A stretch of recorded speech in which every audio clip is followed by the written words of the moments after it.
And welcome back to the X Zone, everyone. I am Rob McConnell, and for the next 4 hours, I am your host and your guide as together we cross the time-space continuum to this place that I call the X Zone. It's a place where people dare to believe and dare to be heard. It's a place where fact is fiction and fiction is reality. And the X Zone comes to you Monday through Friday from 10 p.m. Eastern until 2 a.m. Eastern, right here on the X Zone Broadcast Network, Talkstar Radio Network, Mutual Broadcast Network, iHeartRadio, and Simul Radio and Simul TV. Now, if you'd like to find out who's on what station and what time their show airs on the X Zone Broadcast Network, just go to www.xzbn.net. And for the X Zone TV channel, that is channel number 21 on Simul TV, www.simultv.com. My first guest tonight, X Zone Nation, is Ellen Evert Hopman. And she is the author of a number of books and has been a teacher of herbalism since 1983 and Druidism since 1990. She has presented on Druidism, herbal lore, tree lore, paganism, and magic at conferences, festivals, and events in Northern Ireland, Scotland, Canada, and in the United States. Her website is elleneveretthopman.com. And Ellen, welcome to the X Zone. Hello, thank you very much. Tell us a little bit more about yourself and how you where the interest in herbalism and paganism came from. Well, I was born in Austria, and when I was growing up, my mother was very interested in the archaeological digs that were going on in the Hallstatt area. And I basically grew up hearing about the Celts and never thought anything of it.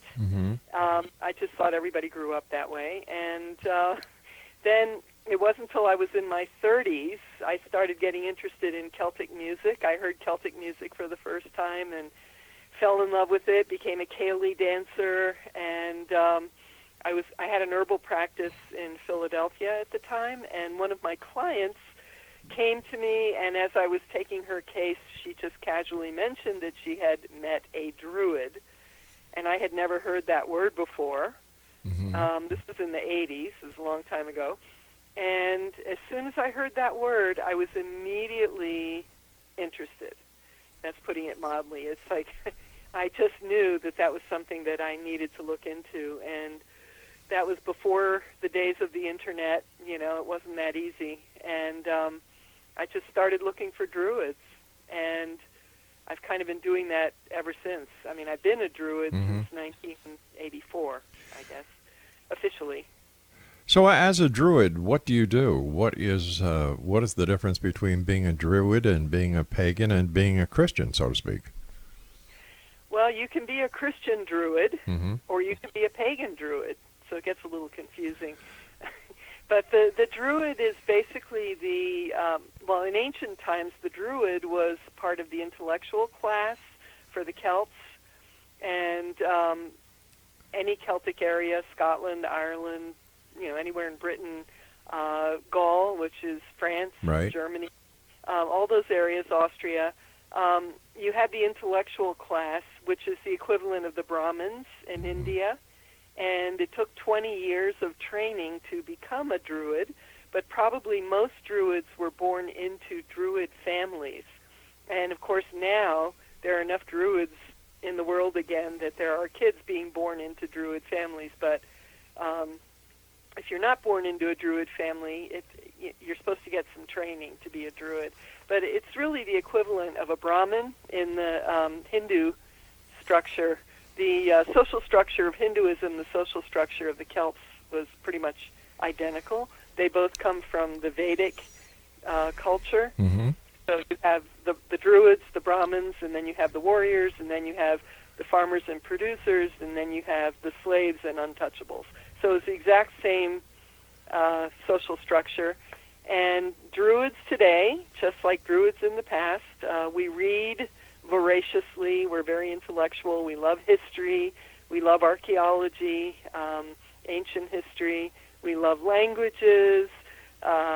We talk about these things endlessly. So not much has changed on some levels. So why would somebody want to become a Druid? You got me. I don't know. It's like I heard that word, and it was like something inside of me resonated. Something inside of me.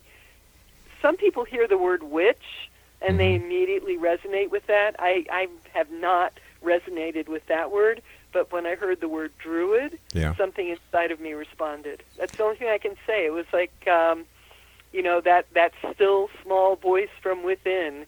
It just spoke up the minute I heard that. So what do Druids have to contribute towards present-day society? Well, we are in a time when, the earth is in a lot of trouble, and we desperately need to revere nature, as we did in ancient times. Europeans, all of us, we were tribal people, very similar to Native American tribes, indigenous tribes anywhere around the world. We revered trees. We had sacred trees. We had sacred herbs. We had sacred animals. We made offerings to fire. We made offerings to water. It was a nature religion, and we saw all of nature as sacred, and we saw the divine within all things. So we've lost that. Our culture has lost that, and we're paying the price. Now, you said you see basically your deity in everything. How many deities are there in Druidism? There are many. Well, there are over 400 names that we have passed down to us from the ancient times of deities, male and female, gods and goddesses.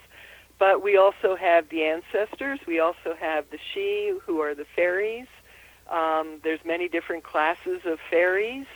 And, I can look at a tree. A tree has a spirit. If I look at a weed has a spirit. If I look at a horse... Isn't it true that anything that is alive has a spirit? Yeah, but we see the divine within all things. I mean, everything has this divine spark, which I think is a little different the way it seems like contemporary culture has lost that. Doesn't necessarily recognize the divinity within all things. So that's what paganism is really about. But how do you relate to other people that there are over 400 names for a deity, that there's a spark and a deity and everything, it's just not alive? And what is the significance of it in today's society? I understand that, it's an earth-based philosophy, but when you think of Druidism, you don't think of it as anything that is part of today's society. You think it's part of the past. Well, it's growing. Paganism in general is growing, and so is Druidism, and so is witchcraft, and more and more people are celebrating the solstices, the equinoxes, because they're recognizing that these are actual natural phenomena that are happening that affect everybody. Well, wait a sec. Hold on here. How can you call it a natural phenomenon when we know why the equinoxes happen? Right. It's a natural... I mean, every... Winter solstice is coming. That's our next big holiday coming up.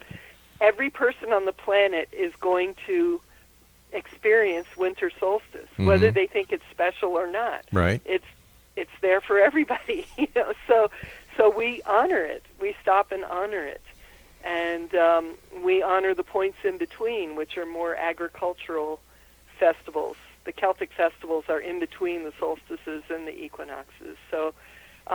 We stop, we pause, we honor what's going on in nature. So would you say that paganism, Druidism, and the other ancient philosophies are more geared towards the growth, the crops, than it is anything else? No, I mean, you're talking about an entire religion, so it's hard to summarize it in just a few sentences. But I would say the most important thing is just reclaiming the reverence that we had when we were ancient tribal people, and we respected nature. Probably, partly because we were afraid of it. It was a lot harder to live. Right. You didn't know if you were going to have food or not.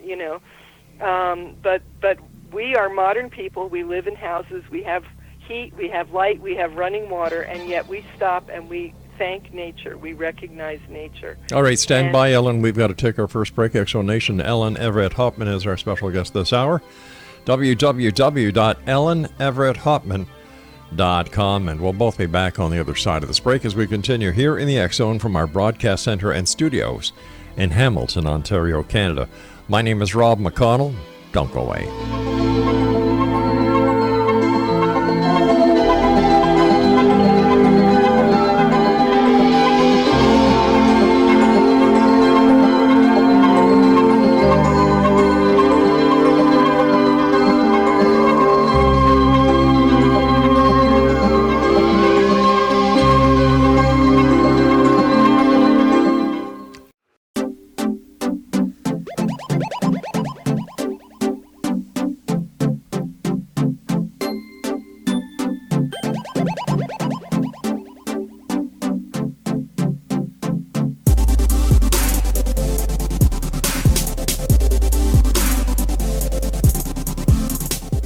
Welcome back, one and all. Ellen Evert Hopman is our special guest. Her website is elleneverethopman.com.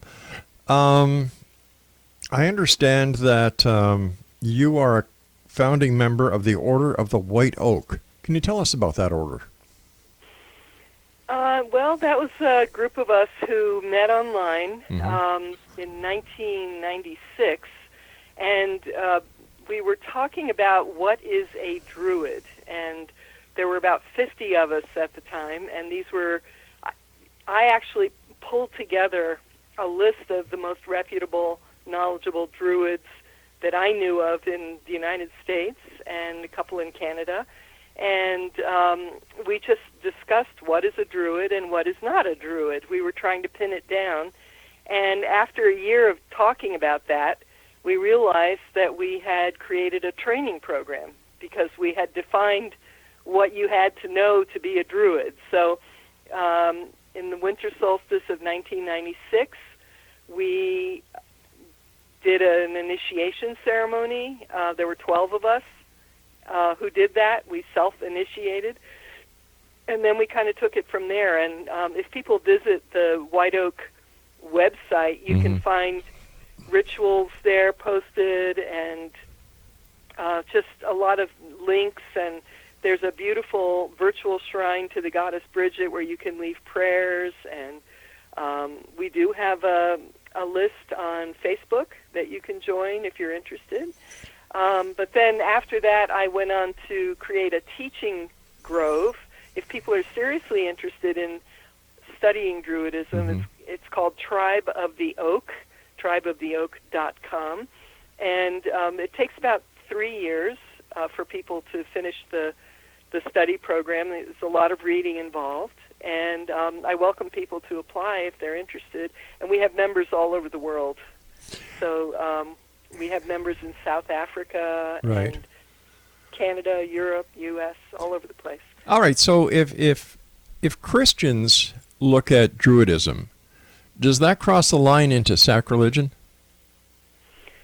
Well, what happened historically was when the missionaries came to Europe, and when they got to Ireland, for example, the Druids were there, and gradually the Druids and the Christian missionaries fused. They became one group called the Chaldee, and that's because the Christian missionaries were intellectuals. They were learned people. They knew how to read and write.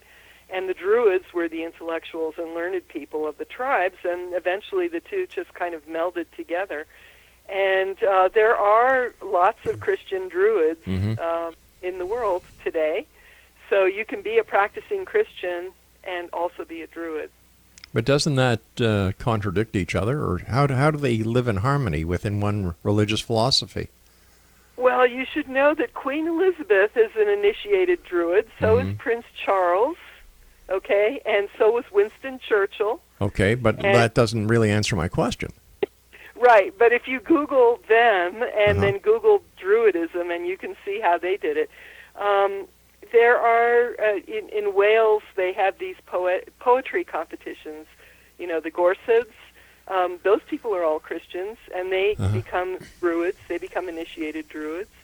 And it's not. They regard Druidism as more of a philosophy, right? Just as Thomas Merton, who was Catholic, became a Buddhist, and he was a Catholic Buddhist, and he meditated. You can be a Christian Druid.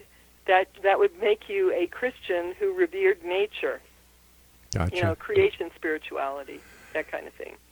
Now, since you're self-initiated as a Druid, how does your status as a Druid fare to that of a person who has been initiated through the Druid ranks by other Druids? I've been initiated by other groups. Okay. I was initiated by ADF originally. Then I became Ring of the Oak, or a third degree in the Henge of Keltria, which I also co-founded, by the way. And then I went on to create Order of White Oak with some other people, and then now I've created Tribe of the Oak. I'm just one of these very crazy people who goes out and founds Druid orders. But yes, I have been initiated by several people. And it's very important. I think it's important to be initiated by other people, because it's important to have elders, people that can look at what you're doing and hopefully see if you're crazy or not, because you don't want to initiate people that are off their rocker, right? And you want to make sure that people have training. If they're going to say they're a Druid, they should at least know the history and know what a Druid is, and have some background. So yes, I've been initiated by other people, and I've initiated a lot of people. So basically, being a Druid is what? Basically being a historian? No, it's a religion. Is it a recognized religion? It is, actually. In Britain, it's now officially recognized. You can do burials, you can do weddings in Britain, as they're perfectly legal. Here in the States, we have a much looser structure. Somebody can be a priest or a priestess or a minister under Church of Universal Life Church. Yeah, which is a bogus operation that is just there. Yeah, but legally, I am actually legal. I can do weddings and funerals in Massachusetts because I got that little certificate from Universal Life Church. So I am legally a minister. That's the way it works here. Because Crazy. We don't have a state religion. We don't have a national religion. Well, it's not a matter of national religion. I think it's a matter of having form and structure that needs to be followed in any organization. Because how do you like if you go on the internet, you pay, what is it, $200-300 to become a member of this church, you get a doctorate of divinity, you can get a PhD. It doesn't mean anything legally. Like, it doesn't enhance you as a person. All it says is that, you know what? I didn't need to go to seminary. I didn't need to do this. I didn't need to do that. I just paid $300, got what I needed, and away you go. I paid $10. I paid $10 to Universal Life Church. Wow. And I have married people legally with that certificate. That in this country, that's how it works. If you go to Universal Life Church, you can become a minister. But most people don't even do that. We do hand fastings. We do our own thing. Yeah. We might go to the city hall to get the paperwork, and then we do our own ceremonies. You've written about being just a minute here, the Real Witches of New England. Are witches still the same as they were in the days of the Salem witches, or are they totally changed now as society has progressed? Well, the Salem witches weren't witches. What were they? They were Christians. All the people that were killed in Salem were Christians. So it was a pretty horrific, silly, stupid event. It was actually the end of a long process. When the Puritans came here, they came with the mentality of persecuting witches. And what I do in the book is, the first third of the book, I talk about the history of the witch persecutions, starting in the Bronze Age. Right. And they probably were older than that, but I didn't look at Egypt. I didn't look at Mesopotamia. I didn't look at ancient Greece. I just started with the Bronze Age because that's when the Old Testament was written. And so I started looking at the the Old Testament because that's what the European witch hunters were using as justification. And then I go through all the different countries of Europe and what happened there. And 99.9% of the people that they persecuted were just plain old Christians, or they were what they called heretics. So if you were a Catholic in a Protestant country, you were a heretic. If you were a Protestant in a Catholic country, you were a heretic. If you were a Muslim or a Jew or a gypsy or a homosexual or an herbalist or a midwife, any of those things could get you in trouble immediately. If you were an old woman who had cats, that was another one, especially in Tudor England. Old women with cats were a target. That's the first third of the book. And then the second third of the book is I talk to descendants of the Salem witch trials, people that are alive today who can trace their ancestry back, and I ask them questions about it. And then the last third of the book, I talk to modern witches. And I'm happy to say that the modern witches like the book. They approve. So, because I'm not a witch. So it was quite something. A woman said to me, "Ellen, when I heard that you wrote a book about witches, I was horrified, that a Druid had written a book about witches, but you did a really good job." So, why did you, as a Druid, write a book about witches? Well, I didn't intend to write a book about witches. I went to a poetry reading in my area, and there was a poet named Mike Mowry, who was reading a poem about half-hanged Mary. She's the witch of Hadley. Hadley is a town 17 minutes from my house. I'd never heard of her. And I listened to the poem, and then I said, my goodness, because I was working in Hadley at the time. And she was buried 5 minutes away from where I work. All right, we're going to take a break. We'll be back after the news. X-Zone Nation, our guest this hour is Ellen Evert Hopman. Her website is elleneverethopman.com, and we'll both be back on the other side of this break as we continue here in the X-Zone from our broadcast center and studios in Hamilton, Ontario, Canada. I'm Rob McConnell. Don't go away.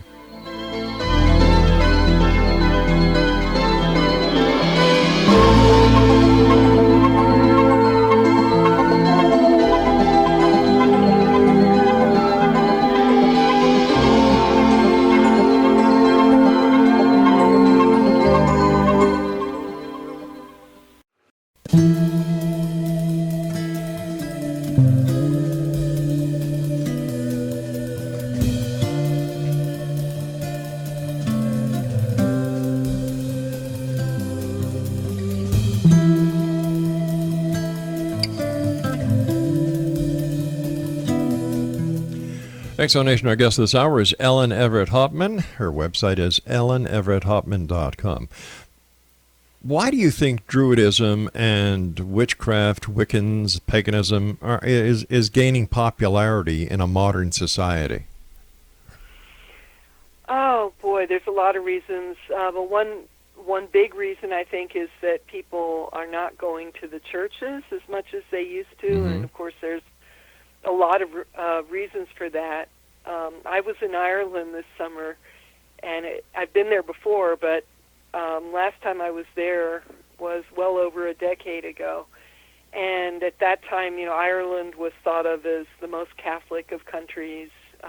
They exported most of the priests, Catholic priests that we have in America and so on. Boy, have things changed. First, when the whole pedophile scandal happened, people were horrified and they turned their back on the church. But at the same time, they are very spiritual people. I'm talking about Ireland in particular. They have this deep reverence for the sacred, and they love to go to the holy wells and light candles and bless people. I mean, that's still going on. But because they had lost their faith in the Catholic Church, where was that spirituality going to go? And what I saw, and it was just amazing to me, is that they're starting to look back at the old Druid traditions. They're starting to have these big fire festivals again, and Druidism is really picking up. But I mean, it was for me. It was beautiful to see the reverence that they were bringing to it, and I'm hoping that something really magical will come out of that. But I saw that in Ireland, of all places. Without the internet, do you think Druidism would be as popular as it is today? Well, that's hard to say. I mean, the whole Wicca got started in the 1930s, and that was long before the internet. But it wasn't very popular, though. No, but in the 1970s, it began to be popular, and by the 1980s, it was already very popular. And I personally didn't have internet till the 90s. Really? Wow. Well, I mean, I know it was the 90s because I wrote my first book by hand, and I had to hire somebody to type it into a computer, and then I was forced, kicking and screaming, to buy a computer, which I did not want. And now, of course, I can't live without it, but I live in the woods. I did not want a computer, but I gave in. But, yeah, I mean, paganism has been growing steadily. I would say really since the 1970s, that's when it really picked up. And, it wasn't through the internet. It was through books.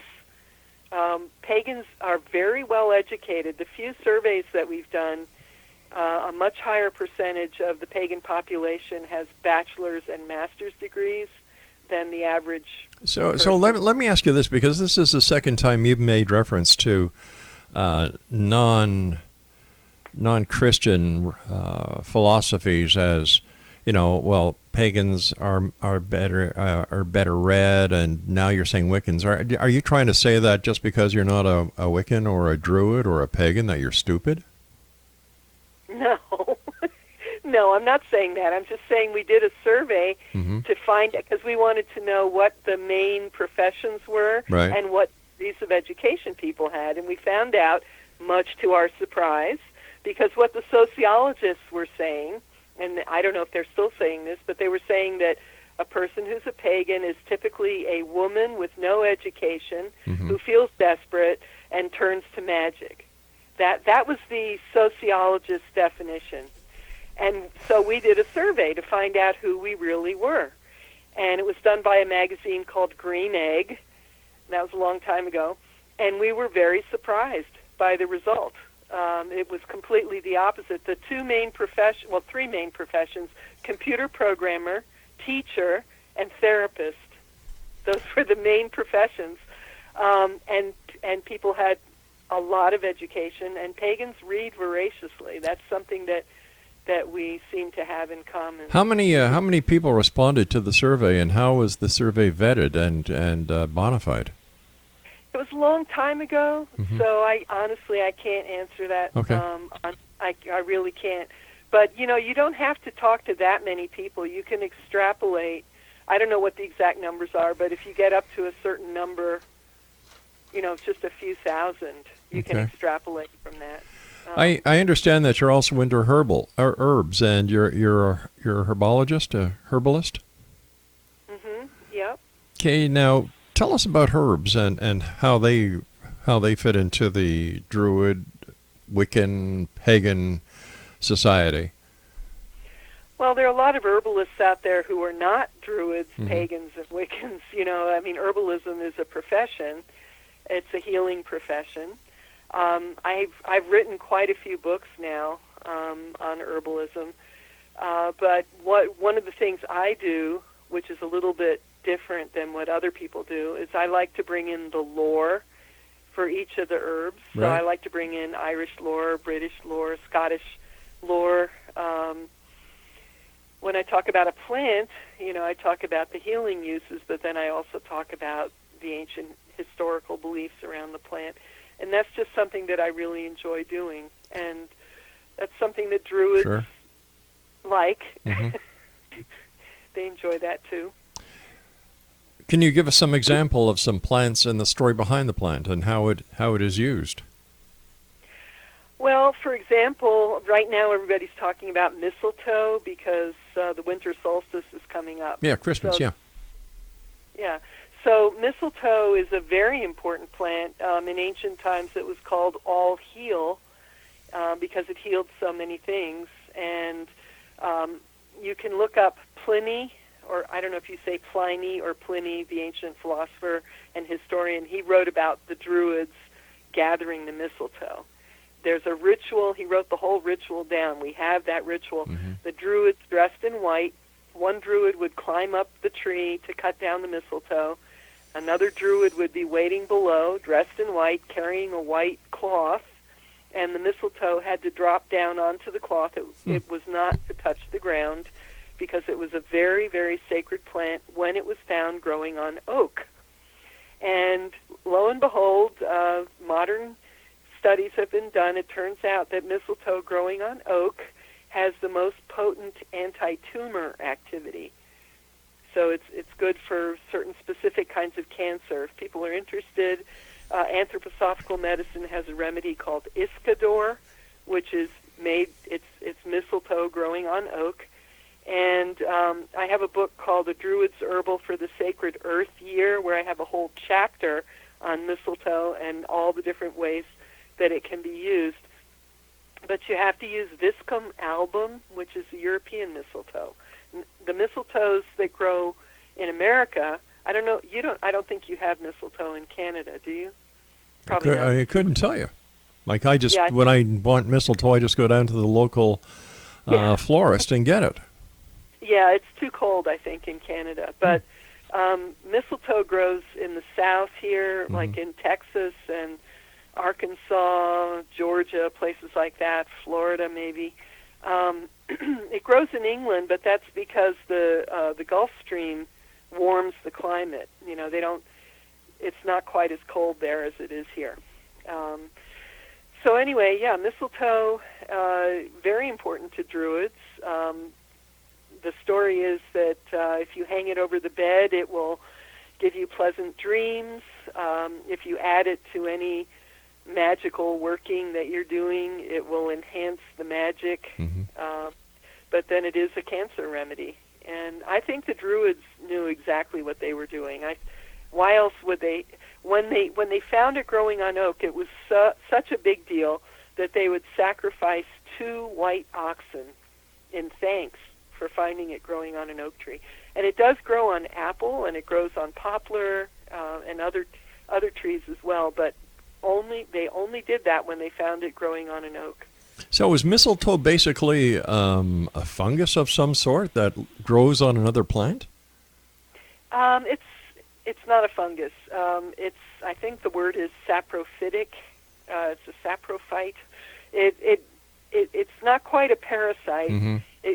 But it kind of burrows into the tree, and it does live on the sap of the tree. So if you have mistletoe growing on oak, the mistletoe is actually living off of the sap that's in the oak tree. And where's the most frequent place that people can find mistletoe growing?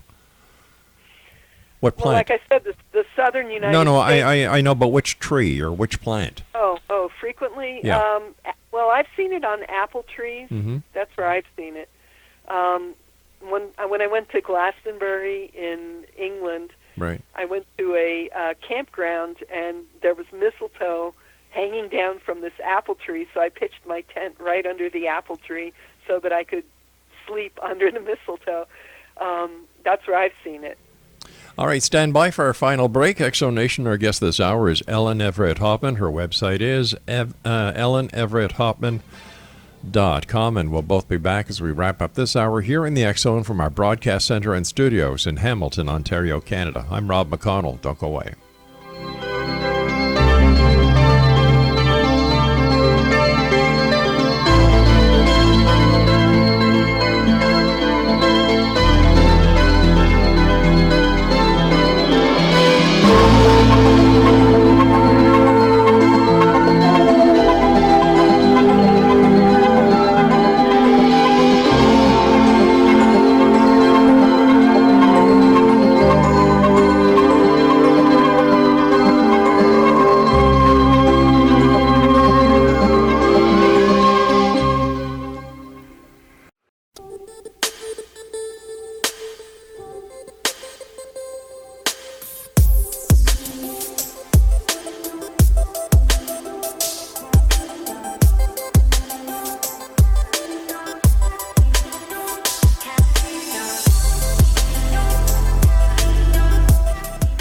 Exonation. Ellen Evert Hopman is our special guest. Her website is elleneverethopman.com. And before we went to the break, you were saying you were sharing with us how you went to Glastonbury and you slept under the mistletoe. And what kind of dreams did you have? I just remember being very peaceful. Oh, that's good. It was very nice. Yeah. Getting back to Glastonbury, Stonehenge. There's a connection between Stonehenge and the Druids. Has the definition or the purpose of Stonehenge ever been established? Well, there's a connection between Stonehenge and the modern Druids, but Stonehenge was not built by the ancient Druids. Oh, it wasn't? No, it predates the Druids. It's late Neolithic, early Bronze Age structure that predates the Druids. The Druids were part of the Celtic culture, which came, well, the last phase of Stonehenge, I think, was 1600 BC, and the Celtic Druid culture was roughly around 500 BC to 500 AD. But has the purpose of Stonehenge ever been discovered? Well, I think there's a lot of theories. I don't think that anybody can say for sure because nothing was written down. But it does appear to be a calendar. The winter solstice, the summer solstice, sunrise on the winter solstice, sunset on the winter solstice. You could look at it that way.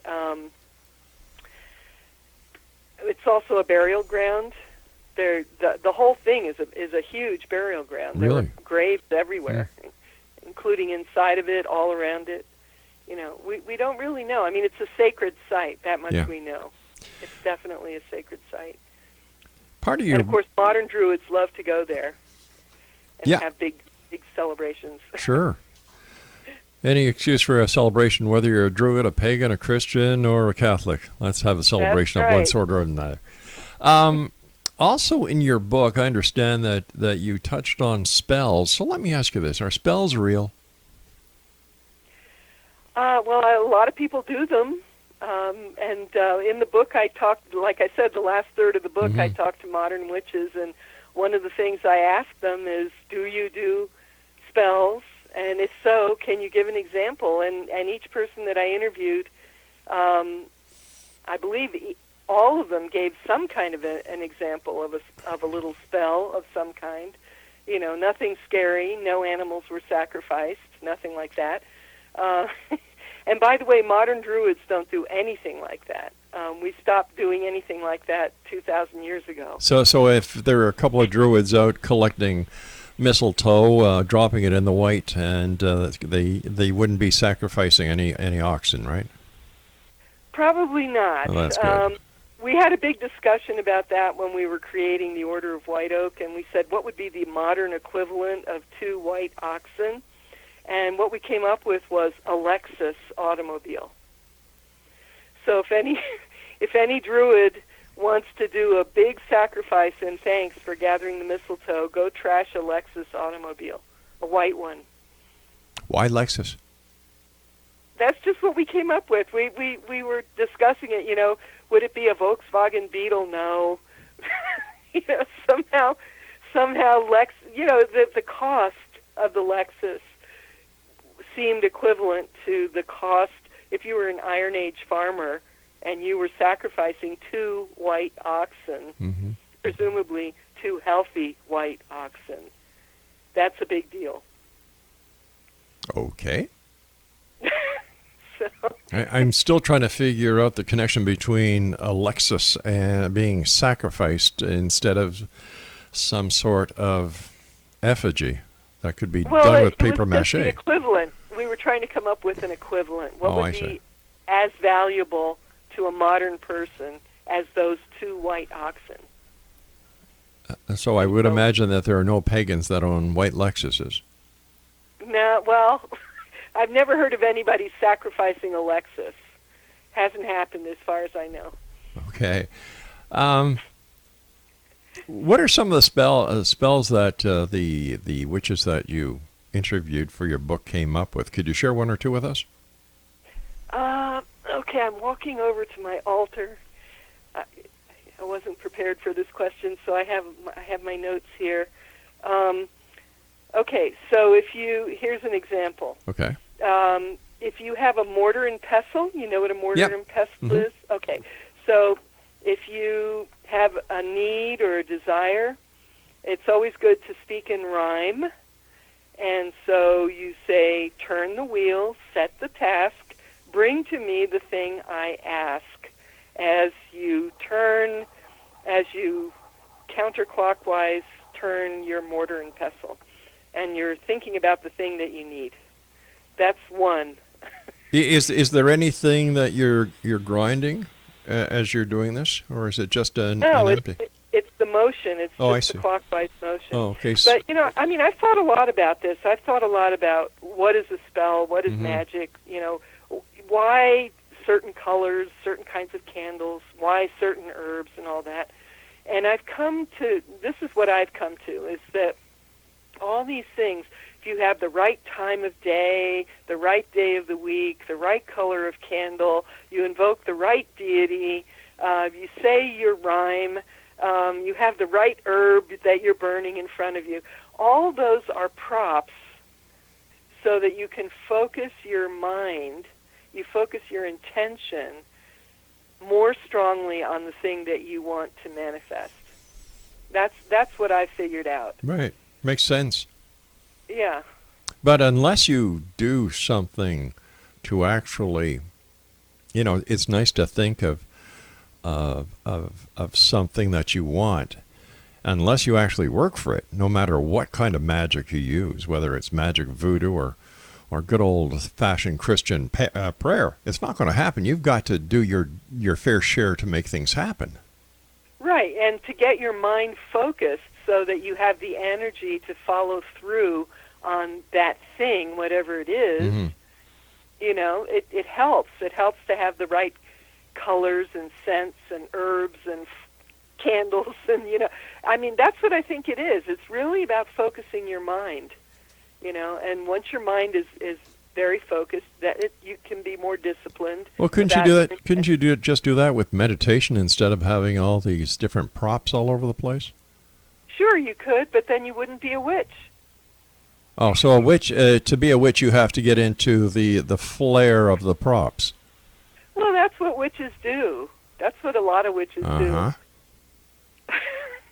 But, it all helps. Witches meditate also. Mm-hmm. Witches do a lot of things. They take baths, put herbs in the bathtub, you know. My wife uses rose petals in her bath, and she's not a witch. Well, that's a love spell. That's a love spell right there. Well, that explains the 6 kids and 12 grandchildren. There you go. Uh-huh. And I was blaming it on Jack Daniels. I'm sorry, Jack. Well, maybe that too. But